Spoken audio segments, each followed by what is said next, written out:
اعوذ باللہ من الشیطان الرجیم بسم اللہ الرحمن الرحیم الحمدللہ رب العالمین الصلاۃ والسلام علی خاتم النبیین۔ ناظرین کرام السلام علیکم۔ کتاب و قلم اور میں آپ کا میزبان شاہد مسرور۔ ناظرین کرام، ہم نے کتاب و قلم میں آپ کی خدمت میں مختلف کتب کا تعارف بھی پیش کیا اور ان کتب کے مضامین پر گفتگو بھی کی۔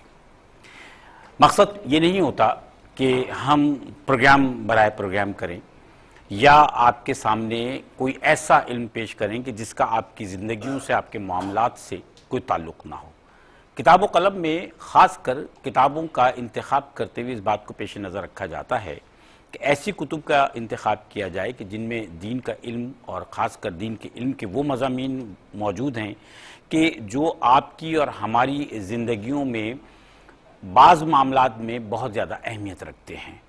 ہم اگر کتابیں پڑھنے کا ہمیں شوق نہیں ہے، ہم نے کتابیں نہیں پڑھی، تو بھی اس پروگرام میں ہونے والی گفتگو سے آپ اور ہم اتنا ضرور سیکھ لیں کہ ہمیں اپنی زندگی کے ان معاملات کو کہ جنہیں زیر بحث لایا گیا ہے ان کتب میں اور جن کا تذکرہ ہم مختلف عنوانات کے تحت پروگرام میں کرتے رہتے ہیں، ان کتابوں میں موجود اس علم کو، ان معاملات کو ہم اپنی زندگی میں صحیح طور سے کیسے لے کر چل سکتے ہیں۔ یہ ہماری زندگی کا مقصد بھی ہونا چاہیے اور اس کے ساتھ ساتھ علم حاصل کرنے کا بھی، کیونکہ مقصد ہوتا ہے، علم کسی مقصد کے بغیر حاصل نہیں کیا جاتا اور علم بھی برائے علم نہیں ہوتا۔ علم اسی لیے ہوتا ہے کہ اس کی اپلیکیشنز ہوں، اس کا کوئی عملی مظاہرہ بھی ہم اپنی زندگیوں میں کر کے دکھائیں۔ اللہ تعالیٰ نے خاص کر ہمیں جو دین کا علم بخشا ہے، اس علم کا مقصد ہی عمل ہے، اور عمل اس طرح سے کہ ہم اپنی دنیاوی زندگی میں اس طرح سے اپنے اعمال کو، اپنے معاملات کو لے کر چلیں کہ جب اس دنیا سے ہم رخصت ہوں اور ہم اپنی ابدی لائف کی طرف جائیں تو ہماری زندگی اپنے ان مقاصد کو حاصل کر کے آئے کہ جو زندگی کو آخرت میں ایک اعلیٰ مقام پر لے جا سکے۔ اس تمام گفتگو کا مقصد یہ ہے کہ آج ایک خاص موضوع کے تحت جس کتاب کا ہم نے آپ کے لیے انتخاب کیا ہے وہ ہے شرح الصدور، حضرت امام جلال الدین سیوطی علیہ رحمہ کی یہ تصنیف ہے۔ اس پر ہم گفتگو کریں گے، تعارف بھی کرائیں گے آپ سے آج کے مہمان کا، آج کی شخصیت کا، آج کے عالم دین کا۔ پہلے ملاحظہ فرمائیے آج کا پیکیج۔ ناظرین کرام، آپ نے پیکیج ملاحظہ فرمایا اور اس پیکیج میں آپ نے حضرت امام جلال الدین سیوطی علیہ رحمہ کی شخصیت کے بارے میں، زندگی کے بارے میں اور خاص کر آپ کی تصانیف کی نسبت سے بھی جانا ہے۔ آج ہم شرح الصدور پر گفتگو کر رہے ہیں، آپ کی وہ تصنیف کہ جس میں ایک خاص موضوع پر گفتگو کی گئی ہے۔ یہ آخرت کی نسبت سے، موت کی نسبت سے یہ ایک موضوع ہے جس میں بہت زیادہ گفتگو بھی شامل ہے، بہت سارے معاملات کا بھی تذکرہ موجود ہے۔ کیا گفتگو موجود ہے، کون سا علم اس میں موجود ہے، اس پر ہم گفتگو کریں گے۔ ہمارے ساتھ پروگرام میں تشریف فرما ہیں ہمارے آپ کے استاد محترم، آج کے دن اس پروگرام میں ہمارے ساتھ تشریف فرما ہوتے ہیں، ہم ان سے سیکھتے آئے ہیں، آج بھی انشاءاللہ سیکھیں گے۔ آپ نے خود بھی کئی کتابیں تصنیف فرمائی ہیں اور خاص کر دین کے علم پر آپ نے جتنا علم حاصل کیا اس علم کو پہنچانے کی نسبت سے لوگوں کو آپ نے دین کے علم پر مشتمل ان کتب کو نہ صرف تصنیف فرمایا بلکہ آپ مختلف طریقوں سے دین کی خدمت کا فریضہ انجام دے رہے ہیں۔ ہمارے ساتھ تشریف فرما ہوتے ہیں کیو ٹی وی کی اسکرین سے بھی یہ فریضہ آپ انجام دے رہے ہیں، محترم علامہ مفتی شاہ حسین گردیزی صاحب۔ السلام علیکم سر۔ وعلیکم السلام۔ شاہ صاحب، ماشاءاللہ آج شرح الصدور پر ہم گفتگو کر رہے ہیں، حضرت امام جلال الدین سیوطی علیہ رحمہ کی تصنیف۔ ہم نے اس سے پہلے دور منصور پر بھی گفتگو کی اور ہم نے اس کے علاوہ بھی بعض کتب پر آپ کی تفسیر پر بھی ہم نے گفتگو کی تھی۔ آج ہم جس کتاب پر گفتگو کر رہے ہیں اس پر گفتگو کرنے سے پہلے ایک خاص بات یہ کہ ہم نے رمضان المبارک کی نسبت سے اپنے پروگرام میں، کیونکہ رمضان المبارک کی آمد ہے، تو ہم نے اپنے پروگراموں میں ان موضوعات کو شامل کیا ہے کہ جو زندگی کے معاملات کو سدھارنے کے لیے بہت ضروری ہوتے ہیں۔ خاص کر ہم نے موت اور آخرت کے موضوعات کو بھی اپنے پروگراموں کا حصہ بنایا ہے، کیونکہ ہمارے یہاں جب ہمارے دین میں، ہمارے ایمان میں کی نسبت سے، ہمارے یقین کی نسبت سے جب موت کو اور آخرت کا ہم یقین رکھتے ہیں تو ہماری زندگیوں میں بڑی حد تک بہتری پیدا ہوتی ہے۔ تو حضرت امام جلال الدین سیوطی علیہ رحمہ نے خطبہ کتاب میں جو کچھ ارشاد فرمایا، ہم چاہتے ہیں اس پر بھی گفتگو اور اس کتاب کی جو تحریر فرمانے کی غرض و غایت ہے اس کی نسبت سے بھی ارشاد فرمائیے۔ بسم اللہ الرحمن الرحیم۔ امام سیوطی رحمۃ اللہ تعالی علیہ علمی دنیا کی ایک معروف شخصیت ہے، بلا شبہ، اور بے شمار کتابوں کے مصنف ہیں۔ ان میں سے ایک کتاب ان کی شرح الصدور ہے۔ شرح الصدور، جی ہاں سر۔ شرح الصدور کی طرز پر اس سے پہلے بھی کتابیں لکھی گئی ہیں، جیسے امام ابن قیم کی کتاب ہے کتاب الروح، وہ بھی اسی طرز کی ہے، اور پھر امام قرطبی کی کتاب ہے التذکرہ، جی وہ بھی لکھی گئی۔ ہم نے اس پہ بھی جی ہاں۔ پروگرام کیا ماشاءاللہ، جی ہاں۔ تو امام سیوطی رحمۃ اللہ تعالی علیہ کا اپنا ایک انداز بیان ہے، جی اپنا ایک طریقہ کار ہے، تو وہ مختلف کتابوں سے اخذ کر کے اور ایک بہترین صورت میں بہت عمدہ کتاب جو ہے قوم کے سامنے رکھتے ہیں۔ سبحان اللہ۔ ان کی ایک کتاب ہے الاتقان، جو علوم قرآن پر ہے، تو اس میں انہوں نے بے شمار کتابوں سے استفادہ کیا اور ایک بہت ہی نادر خزانہ جمع کر کے قوم کے سامنے رکھا۔ کیا بات، سبحان اللہ۔ تو اس کتاب کا جو ان کا خطبہ ہے، تو حمد و صلات کے بعد انہوں نے یہ بیان کیا، اس کے موضوعات کو بیان کیا کہ ان موضوعات پر میں نے یہ لکھا ہے، اور پھر اس کے بعد انہوں نے جو روایات لی ہیں اس حوالے سے ان کا ذکر کیا ہے کہ وہ کس درجے کی ہیں، مرفوع ہیں، دوسرے درجے کی ہیں، کیا ہے، ان کی تفصیلات بیان کی ہیں۔ اور پھر اس کے آخر میں امام قرطبی کے التذکرہ کا ذکر کیا ہے جی ہاں، کہ میں نے اس سے بھی بھرپور استفادہ کیا ہے اور اس کی خوبیوں کو اس کتاب میں جمع کیا۔ سر اگر آپ اجازت دیں تو یہ تذکرہ تو چل رہا ہے، ہم ایک وقفے پہ جانا چاہتے ہیں آپ کی اجازت سے۔ ناظرین کرام انشاءاللہ آئیں گے تو گفتگو کے سلسلے کو آگے بڑھائیں گے، ہمیں یقین ہے آپ ہمارے ساتھ رہیں گے۔ کتاب و قلم میں ایک دفعہ پھر ہم آپ کے ساتھ ہیں، آپ کو خوش آمدید کہتے ہیں، اور آج ہم شرح الصدور پر گفتگو کر رہے ہیں۔ یہ حضرت امام جلال الدین سیوطی علیہ رحمہ کی تصنیف ہے، جس میں ہم نے تذکرہ کیا آپ سے کہ موت کا اور آخرت کا تذکرہ موجود ہے خاص کر۔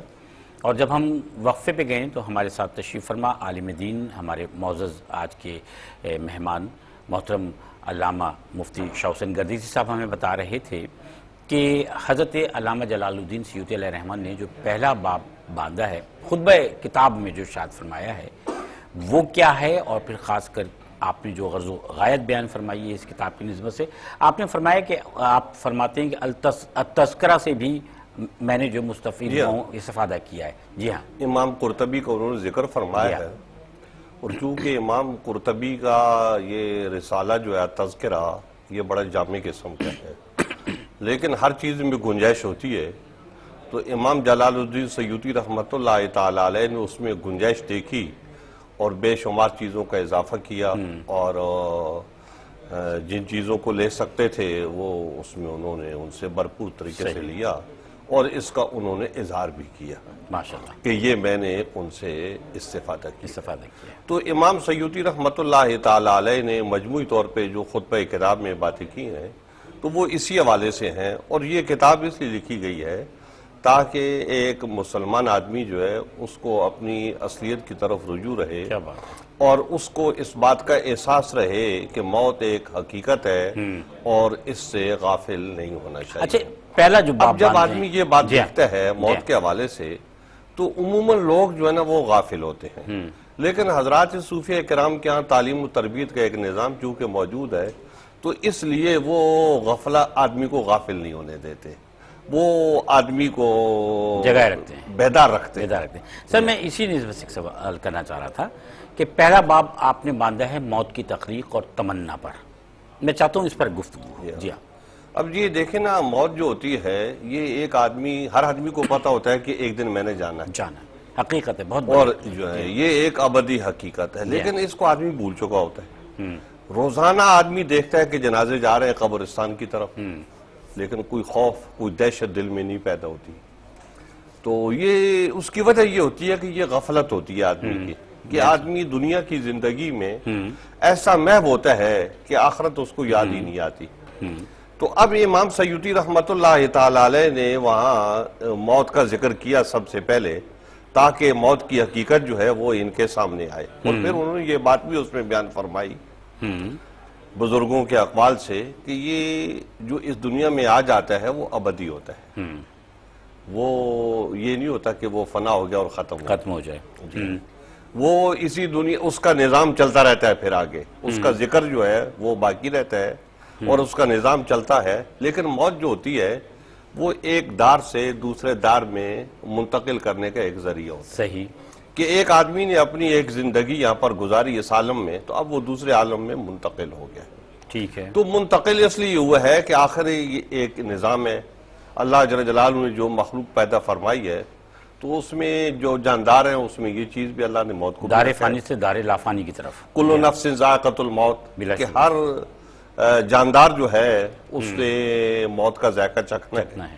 تو لہٰذا وہ یہ انہوں نے یہ حدیث بھی ذکر کی اس حوالے سے، قرآن حکیم کا آیات کا بھی ذکر کیا تاکہ لوگوں کے دلوں میں اور دماغوں میں یہ بات راسخ ہو کہ موت ایک حقیقت ہے اور اس سے غافل رہنا جو ہے یہ کوئی عقل مندی کی بات نہیں ہے.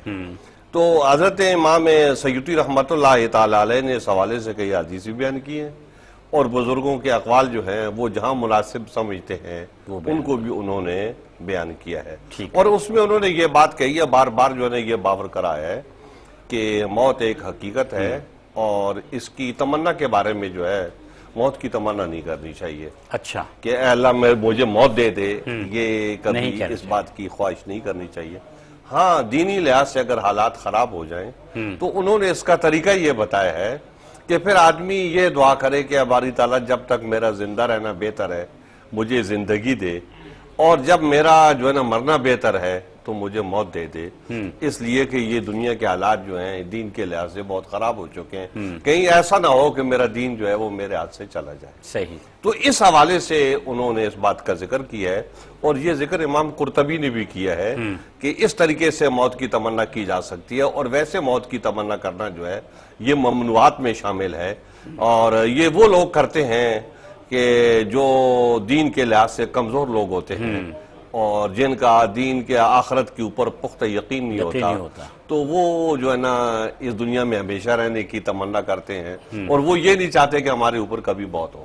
صحیح. اب اس کے بارے میں جیسے جیسے آپ سوال کرتے جائیں گے کتاب کے بارے میں تو بہت ساری چیزیں ہیں کہ کس طریقے سے آدمی آگے بڑھتا ہے. سر میں وہی جاننا چاہ رہا تھا کہ ہم اکثر دیکھتے ہیں اور سنتے بھی ہیں پڑھتے بھی ہیں نیک اعمال اور ان کے فضائل کی نسبت سے، تو آپ نے خاص طور پہ اس نسبت سے بھی ایک باب باندھا ہے اس عنوان کے تحت موت کی فضیلت پر. تو موت کی فضیلت پر جب آپ گفتگو کرتے ہیں تو کن کن عنوانات کو زیر بحث لے کر دیکھیں نا امام سیوطی نے اس عنوان سے گفتگو کی ہے اس عنوان پر جی کہ حیات پر موت کو فضیلت حاصل ہے. اس لیے موت کو فضیلت حاصل ہے کہ یہ زندگی اس نے کہیں اس کی انتہا ہوتی ہے. بلا شبہ جو ہم اپنی آنکھوں سے دیکھتے ہیں کہ ایک آدمی کی عمر جب 70-80 سال ہو جاتی ہے تو ظاہر ہے وہ بہت ہی کمزور اور نحیف ہو جاتا ہے. جی اب اگر اس کو کوئی سنبھالنے والا نہ ہو تو اس کے لیے بڑی مشکلات ہوتی ہیں. صحیح. پھر اس کی اپنی تکلیفیں جسمانی طور پہ اتنی زیادہ ہو جاتی ہیں تو وہ اس کے اندر یہ داعیہ پیدا ہو جاتا ہے کہ وہ یہ موت کی تمنا کرنے لگتا ہے، اس کے اندر یہ خواہش پیدا ہوتی ہے. تو اسلام چونکہ اس بات سے منع کرتا ہے کہ آپ کو جو موقع ملا ہوا ہے اس موقع سے آپ فائدہ اٹھائیں. حضور اکرم صلی اللہ علیہ وبارک وسلم کی حدیث بھی ہے اس حوالے سے کہ وہ مومن بہت اچھا ہے جس کی عمر لمبی ہے اور جس کے اعمال صالحہ ہے. سبحان اللہ. اور وہ شخص بہت برا ہے کہ جس کی عمر لمبی ہے اور اس کے اعمال خراب ہیں. تو اس لحاظ سے جو ہے نا موت جو ہے نا انہوں نے وہ روایات لکھی ہیں موت ایک تحفہ ہے اور واقعہ میں آدمی کے اوپر ایک ایسا وقت آتا ہے طبی لحاظ سے جب عمر بڑھتی ہے تو وہ جو ہے نا اس کی طرف رغبت کرتا ہے اور وہ یہ چاہتا ہے کہ میرے اوپر اب موت جو ہے نا وہ آ جائے کہ اس دنیا سے میں بیزار ہو گیا ہوں. وہ کہتے ہیں نا لوگ وقت طلوع دیکھا وقت غروب دیکھا اب فکر آخرت ہے دنیا کو ہم نے خوب دیکھا.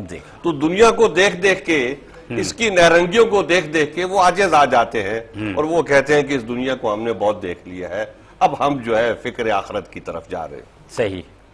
تو موت کے بارے میں حضور اکرم فکر آخرت کی طرف جانا مجھے موت کے راستے سے گزر کے جاتا ہے. مجھے اصل میں بریک کا حکم بھی ہو گیا، لیکن میں یہ جاننا چاہ رہا تھا کہ فکر آخرت میں دنیا کی زندگی کو بھی اچھے طریقے سے گزارا جاتا سکتا ہے. میں ایک وقفے پہ جانا چاہ رہا ہوں سر آپ کی اجازت سے، اور پھر انشاءاللہ آتے ہیں تو گفتگو سلسلے کو مزید دراز کرتے ہیں. حاضر ہوتے ہیں، ہمارے ساتھ رہیے گا. ناظرین کرام، کتاب و قلم، ہمارے ساتھ محترم مفتی شاہ حسین گردیزی صاحب تشریف فرما ہیں. میں آپ کا میزبان ہوں شاہد مسرور. ہم شرح الصدور پر گفتگو کریں. یہ تصنیف ہے حضرت امام جلال الدین سیوطی علیہ رحمہ کی، اور اس کے مضامین کی نسبت سے حضرت امام جلال الدین سیوطی علیہ رحمہ نے ایک باب باندھا ہے، عنوان قائم کیا ہے، موت کی فضیلت. اور ہم شاہ صاحب سے یہ جان رہے تھے کہ موت کی فضیلت کو کس طرح سے بیان فرماتے ہیں حضرت امام سیوطی علیہ رحمہ. سر تو موت کی فضیلت کی بات ہو رہی ہے، تو اس میں حضرت امام سیوطی نے ایسی باتیں بھی لکھی ہیں کہ ایک مومن جو ہے وہ دوسرے مومن کا خیرخواہ ہوتا ہے، تو خیرخواہی کے جذبے سے وہ آدمی دیکھتا ہے دوسرے کو بھی. تو کسی نے پوچھا کسی بزرگ سے، تو انہوں نے کہا کہ میں اپنے دوست کے لیے موت پسند کرتا ہوں. اچھا. اس لیے پسند کرتا ہوں کہ یہ بہت اچھی چیز ہے، اور اس سے گزر کے آدمی اپنی منزل تک پہنچتا ہے. دوست کے لیے پسند کرتا دوست کے لیے بھی، کیونکہ اس کی عمر کم ہوگی، اس کے گناہ کم ہوں گے. میری عمر کم ہوگی تو میرے گناہ کم ہوں گے، کیونکہ وہ زندگی جو ہے اس میں جو آدمی خطائیں کرتا ہے تو وہ کہتے جمع ہو جاتی ہیں. تو میں اپنے لیے بھی یہ بات پسند کرتا ہوں اور اپنے دوست کے لیے بھی یہی بات پسند کرتا ہوں. اچھا. اب یہ جو بات ہے نا، یہ جس دنیا میں ہم رہ رہے ہیں یہ اس سے میل نہیں کھاتی. کیوں کہ ہماری دماغوں میں دنیا رچی بسی ہوئی ہے. دنیا کی محبت جو ہے وہ ہمارے دلوں پر غالب آئے گئی. اب امام سیوطی کی لکھی ہوئی جب یہ بات ہم پڑھتے ہیں تو پھر اپنے معاشرے کو دیکھتے ہیں تو ہمیں اس میں بڑا تضاد نظر آتا ہے. یہاں موت سے محبت کرنے والا کوئی نہیں ہے، کیونکہ وہ یہ بات کہتے ہیں کہ موت ایسی چیز ہے کہ اس سے گزر کے ہم اپنے رب تک پہنچیں گے. تو رب تک پہنچنے کے لیے اس سے گزرنا ہے، تو اس سے تو گزرے آگے ہم جائیں. جو کیا بات ہے، اتنی خوبصورت زندگی کے رب تو امام سیوطی رحمۃ اللہ تعالی علیہ نے اس پر حدیث بھی نقل کی، اس پر بزرگوں کے اقوال بھی نقل کیے، اور یہ کہا کہ یہ تو موت جو ہے مومن کے لیے ایک تحفہ ہے، اور یہ تحفہ اس کو ملتا ہے تو اس کو طمانینت ہوتی ہے. دوسری بات یہ ہے اس تحفے کو اچھے طریقے سے حاصل کر لو. جی ہاں. اب یہ دیکھیں کہ ایک آدمی اللہ سے محبت کرتا ہے اور اس کی معرفت تک وہ پہنچنا چاہتا ہے، تو جب وہ اس کی طلب میں لگا ہوا ہے، اس کا مشتاق ہے، تو جب وہ اس کا مشتاق ہے تو اس راستے سے گزر کے اس نے جانا ہے، تو اس راستے پہ اسے گزرنے کے اس کو کیا اعتراض ہے؟ وہ تو اسی کے انتظار میں بیٹھا ہوا ہے. وہ حضرت سیدنا پیر میر علی شاہ صاحب کے بارے میں کہا جاتا ہے کہ وہ ایک دفعہ کسی نے موت کا ذکر کیا، موت کا ذکر کیا، اور آپ نے ایک لمبی سانس لی تو کہا کہ ہمیں یہ نعمت کب ملے گی پتہ نہیں. مطلب یہ کہ آپ نے یہ تاثر یہ دیا کہ ہمارے لیے تو یہ نعمت ابھی بہت دور ہے. موت کی دھمکیاں نہ دو مجھ کو. تو مطلب یہ ہے کہ وہ موت کے لیے تیار ہیں. جی ہاں سر. اور وہ بھی یہ چاہتے ہیں کہ ہم اس مرحلے سے گزر کے